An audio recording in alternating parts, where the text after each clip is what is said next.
With profound gratitude, confidence, and pride, the new Court of Appeal president today accepted his new role, vowing to do the best he can to continue long-held traditions. Our Amajal Knowles has the story. He became a magistrate in August 1978, and even back then, Sir Artman Longley would tell you he never dreamt his career would take the course it has, where nearly 40 years later, he's risen to become president of the Court of Appeal, and with no downtime to spare, Sir Artman intends to hit the ground running. So one of the first duties I would have is to ensure that we do all that we can to expedite the hearing of cases, because by the time you get to the appellate process, your case has already been, generally speaking, in the system for some time. And so it's important that we in the Court of Appeal ensure that we expedite the process. Sir Artman says he's also committed to improving the judicial system. His elevation comes 2 years after he was appointed Chief Justice, a high post that will now be assumed by Senior Justice Stephen Isaacs, who will serve in an acting capacity. Justice Isaacs telling reporters he was extremely humbled and will begin working on instituting mechanisms to deal with the backlog. Get the judicial system to a point where persons who have issues can come in, get their issues resolved fairly quickly, and get their judgments delivered. Of course, you've heard the expression, justice delayed is justice denied. That is a real concept. If you could imagine a business person has a conflict with another business person, so they come to a court. By the time they get the judgments, the business may have closed because they couldn't get the disputes resolved. So that is a driving force. I think that is a main object of the judiciary, to dispose of matters in a timely manner. Both men were sworn in and received their instruments of appointment during a brief ceremony at Government House. For JCN News, I'm Amajal Knowles.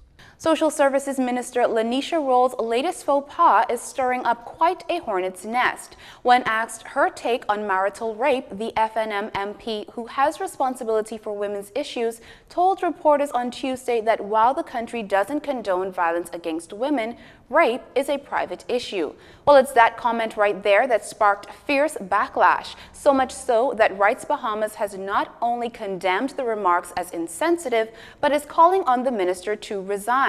As the only female in light of her official role in providing for the welfare of the vulnerable, Mrs. Roll said the group should be ashamed of promoting a perspective that encourages assaults against women.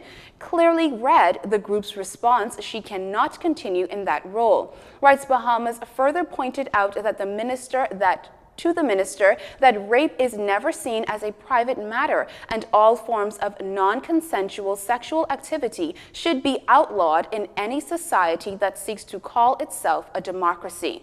And while Mrs. Roll believes there should be a consensus on the thorny issue, Rights Bahamas contends there's no need for this. The organization in its attack also threw barbs at the Attorney General, who said he must consult with the Christian Council on the matter, and the Prime Minister for his non-committal stance on the issue.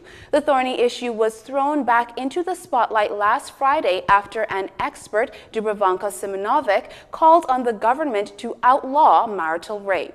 Now, tragedy ahead of the holidays for one New Providence family. Police have so far determined that the driver of a gray Honda Accord was traveling on New Providence Highway between West Bay Street and John F. Kennedy Drive just before 1 this morning when he lost control of the vehicle and crashed into a concrete wall. Investigating officers met the driver dead on the scene. His 3 passengers were taken to hospital to be treated for their injuries. This morning's fatality comes just hours after Transport and Aviation Minister Frankie Campbell took his message of road safety to the streets in a serious push to reduce the number of traffic deaths. The minister, along with transport employees, handed out pamphlets urging motorists to exercise care and caution.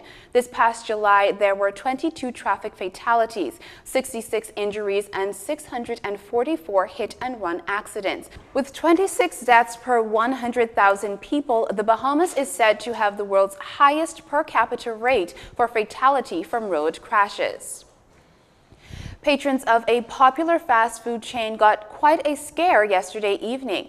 A gunman entered KFC's Mall at Marathon location, held an employee at bay, and attempted to rob the eatery before dashing on foot onto a nearby neighborhood.